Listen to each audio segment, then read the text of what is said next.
આને કહેવાય અમૃત કળશ. શું કહેવાય? તો અમૃત કળશની ઉત્પત્તિ ક્યારે થઈ હતી? જ્યારે દેવો અને દાનવોએ સમુદ્ર મંથન કર્યું ત્યારે અમૃત કળશની ઉત્પત્તિ થઈ. તો જે તે સમયે દેવો આપણા ત્રિદેવ એટલે કે બ્રહ્મા, વિષ્ણુ અને મહેશ જોડે ગયા અને એમને પ્રાર્થના કરી કે અમને કોઈ ઉપાય બતાવો કે જેથી અમને આ દાનવો રંજાડે છે ત્યારે અમને નુકસાન થાય નહીં. ત્યારે આપણા ત્રિદેવ એમણે વિમર્શ કર્યો અને દેવોને સૂચના કરી કે તમે સમુદ્રને વલોવો. જ્યારે તમે સમુદ્રનું મંથન કરશો ત્યારે એમાંથી અમૃત નામનું એક દિવ્ય પ્રવાહી નીકળશે. જેમ તમે પાન કરશો તો તમે અમર થઈ જશો.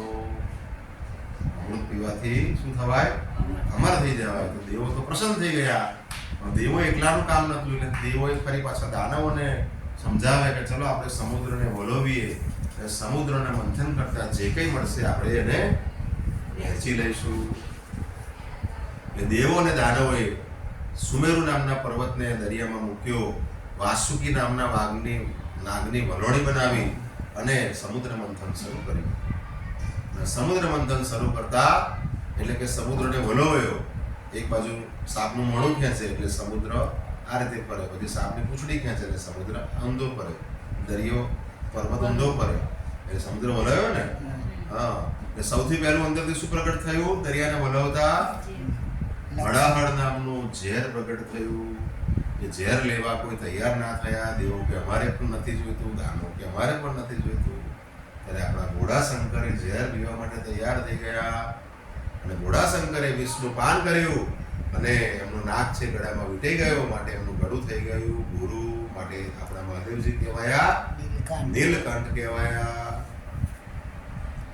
ત્યારબાદ અંદરથી ઐરાવત હાથી નીકળ્યો, ઉચ્ચસ્રવા ઘોડો નીકળ્યો, પછી પંચજન્ય શંખ નીકળ્યો, કૌસ્તુભમણિ નીકળ્યું. લક્ષ્મીજી પ્રગટ થયા અને લક્ષ્મીજી પ્રગટ થયા વિષ્ણુ ભગવાનનો વરી ગયા માટે કહેવાય લક્ષ્મીનારાયણ. અંદરથી રંભા નામની અપ્સરા નીકળી. ત્યારબાદ કલ્પવૃક્ષ નીકળ્યું, કામધેનુ ગાય નીકળી, પારિજાતનું વૃક્ષ નીકળ્યું અને સૌથી છેલ્લે ધન્વંતરી મહારાજ અમૃત કળશ લઈને ઉત્પન્ન થયા. જેમાં શું હતું? અમૃત હતું. પણ દેવોએ પૂર્વ યોજના કરી હતી કે જેવું અમૃત નીકળે એવો મારે કળશ લઈને ભાગી જવું. દેવો અમૃત લઈને ભાગી ગયા. દાનવો તેમને પકડવા પાછળ જાય છે.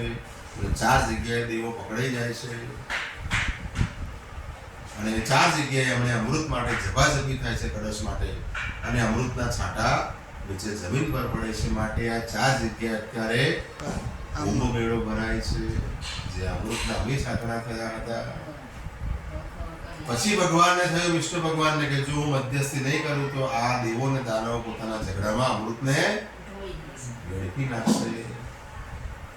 માટે ભગવાન વિષ્ણુએ સ્વયં સુંદર સ્ત્રીનું સ્વરૂપ લીધું, મોહિની સ્વરૂપ લીધું, જેથી દેવો અને દાનવો એમના મોહમાં આવી ગયા.